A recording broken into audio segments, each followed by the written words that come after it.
We're here with a Chicago filmmaker, Stacie Hawkins. And Stacie, how are you doing today? Doing good. Doing good. Now, what were you out today? You out here at the African Festival of the Arts. What brought you out today? I came out to sell copies of my film and working with the Chicago Alliance of African American Filmmakers, which is a new organization that. Wait, am I supposed to be looking at you or the camera? You can look at me. Okay. So why are you here today?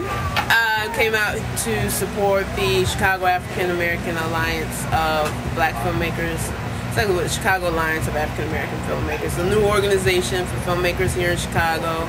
We all have films that we've produced, and three of us are selling copies of our film here. So let people know that we exist and that we are creating art here in Chicago. What is the purpose of the Alliance? The Alliance is to promote the different filmmakers here in Chicago. Before, there were people, separate individuals, making films, distributing their own films, doing things, and we were not connected, and everyone had their own audience that they were marketing to, but none of us were working together. We weren't united at all. We barely knew about each other. And so now we're trying to change that and trying to unify, work together, reach an even bigger audience. Excellent. That's a great idea. Now tell me about your movie.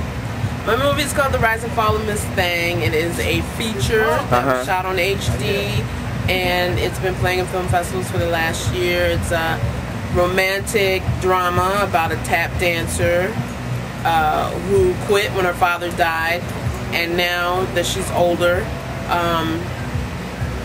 she meets a young man that really likes her, and he remembers her as being a great dancer, and he wants her to dance again.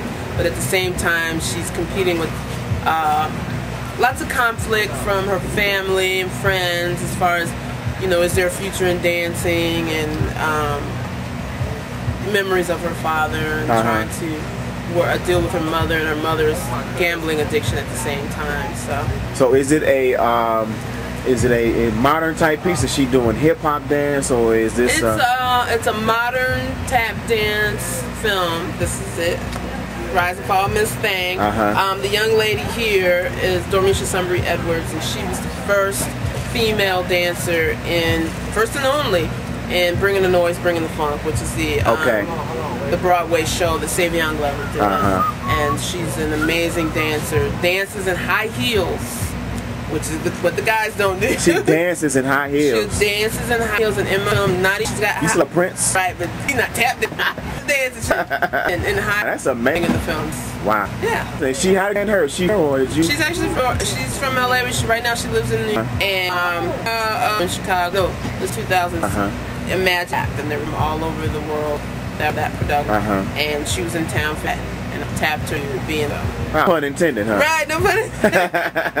So I got her, and then there's some local filmmakers out of an organization called Mad Rhythms, which is also based here in Chicago. With Brill Barrett, and Trey Dumas, who was a part of was one of the founders of Mad Rhythms, is no longer with it, but he's also in the film. Okay. Well, folks out today, where can they? You can go to my website at www.misthangmovie, MISSTHANGMOVIE.com.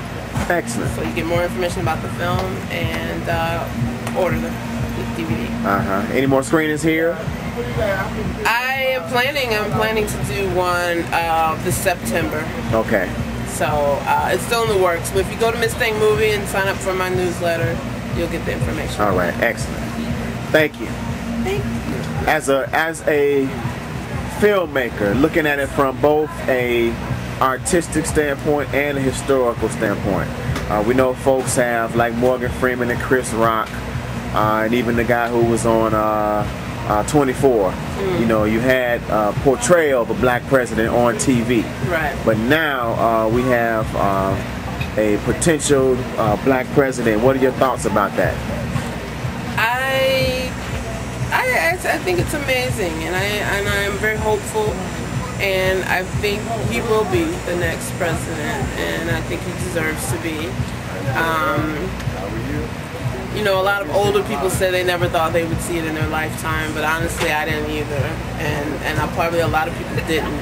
You know, because he did kind of just come from out of nowhere. You know, you're looking at who we had before and thinking like who could be, you know, and you just don't know, you know. But there are, and it just shows you that there's so many people out here who have the potential to be great, and we just haven't seen them yet. And to see him rise out of, you know, from Chicago and the state senate to be, you know, what he's become, you know, it also shows us that there are a lot of great people out here who are doing great things, and they just need to be discovered. That's right. And having him do what he's done already, you know, is inspiration and to everyone.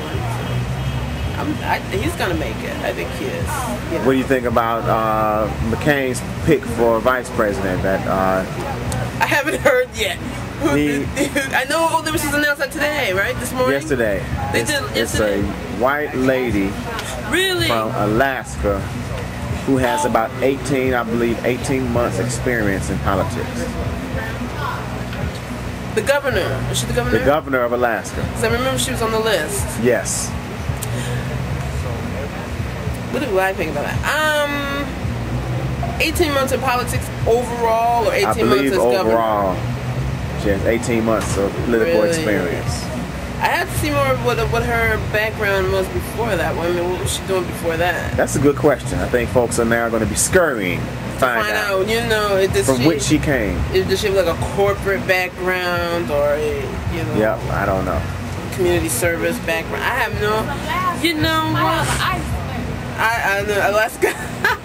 I don't know much about Alaska. I know they have black people in Alaska. They are. Yes, because I went to school with a girl. They got Eskimos, and we called her Alaska. Really? Because she was from Alaska. What's up, Alaska? Yep. But you know what? The first thought that came to mind is he's trying to get those Hillary people that are upset because they felt that the Democratic Party cheated her, and they're looking for a reason not. Can think of is why he brought her on, to try to sway some of them towards him. Right. But you know, I don't know anything about this woman, so it's hard for me to say. But that was the first thing I thought of. Do you think if Barack is elected that he would paint the White House black? I think he will put a lot of black people in the White House, and they won't only be, you know, on the kitchen staff. Excellent.